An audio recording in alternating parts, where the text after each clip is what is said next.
गोविंदाय भूतले श्रीमते जय पताका स्वामी नामिने नमाचार्यपादाय निताय कृपाप्रदायिने गौरकथा धामदाय नगर ग्रामकारिणे। जय श्री जय गुरु महाराज की। ये पतित है, मैं मेरे लिए बोल रहा हूँ, मैं पतित हूँ।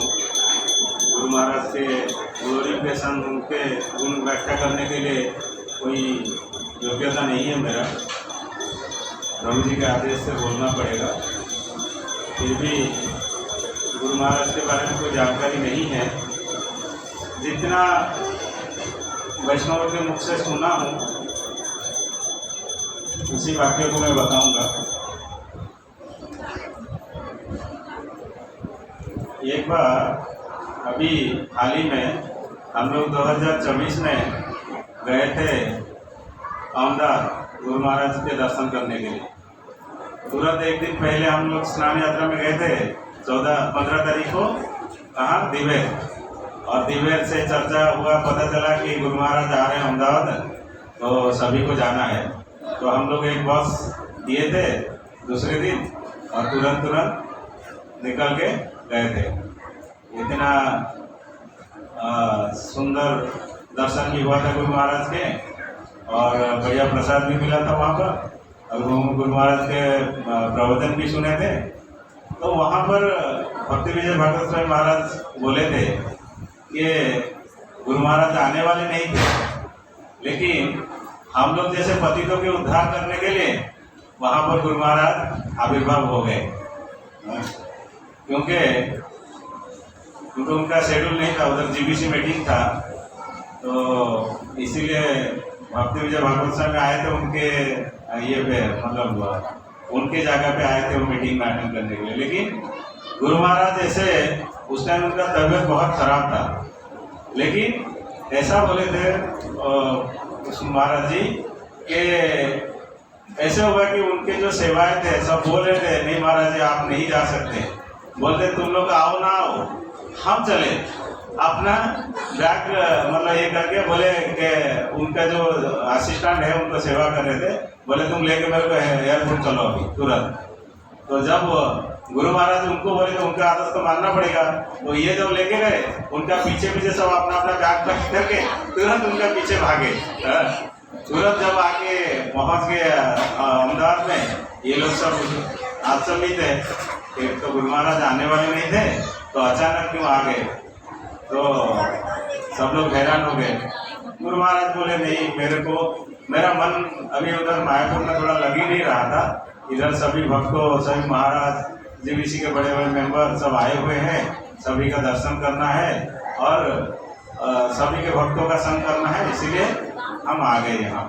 उस टाइम हम भी देखे हुए, आप भी जो गए होंगे देखे होंगे, गुरु महाराज के कितनी तबीयत खराब था, अच्छे से उनका वाणी भी ठीक से नहीं बोल पा रहे थे, फिर भी प्रत्येक दिन भागवत कथा, प्रवचन, भक्तों के दर्शन और मंदिर में जाकर भगवान के दर्शन सब करते थे। आज के समय में हम लोग को किसी को थोड़ा बुखार आ जाता है या कहीं दर्द होता है छोटा सा, तो हम लोग जा नहीं पाते, बोलते हैं कि कौन जाएगा भाई, इधर कार्यक्रम पे भी नहीं हम आ पाते।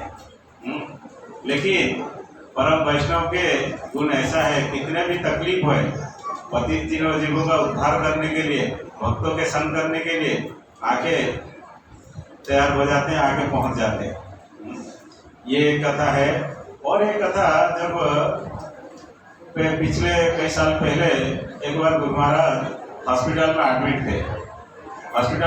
थे। ये कौन बोले थे, मैं हिज ग्रेस अमरेंद्र प्रभु जी के बात में सुना था वाणी, उनके वाणी के मैं बोल रहा हूँ कि एक बार हॉस्पिटल में वो एडमिट थे, आईसीयू में थे। तो देखे कि जो वहाँ के नर्स थे वो लोग कंठी धारण नहीं किए, तो उस टाइम तो बोल नहीं पा रहे थे, उनका वाणी नहीं निकल रहा था। तुरंत के तुरंत मैसेज टाइप करके बता देते थे कि उनको कंठी दो, कंठी माला पहनाओ और सबको जप माला दो, जब फ्री टाइम में बैठेंगे जप करेंगे। मतलब देखिए डेडिकेशन बोले कितना निस्वार्थ भाव से समर्पित है भगवान के प्रति। हाँ?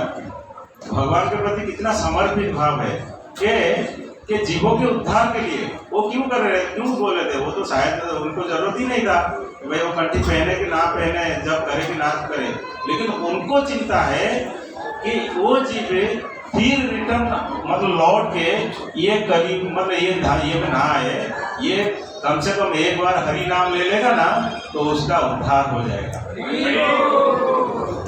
इसीलिए उनको चिंता था कि जो हमारी सेवा में है कि उनका उद्धार हो जाए, ये पुनर्जन्म ना मिले।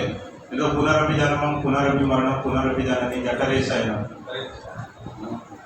तो मतलब गुरु महाराज के इतने दयालु है, इतने कृपालु है, ये बद्ध जीवों के उद्धार के लिए ऐसे मौका मिलता है।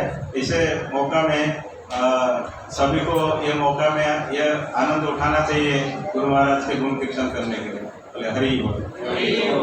बहुत धन्यवाद शिवानंद रघुनाथ पंडा प्रभु।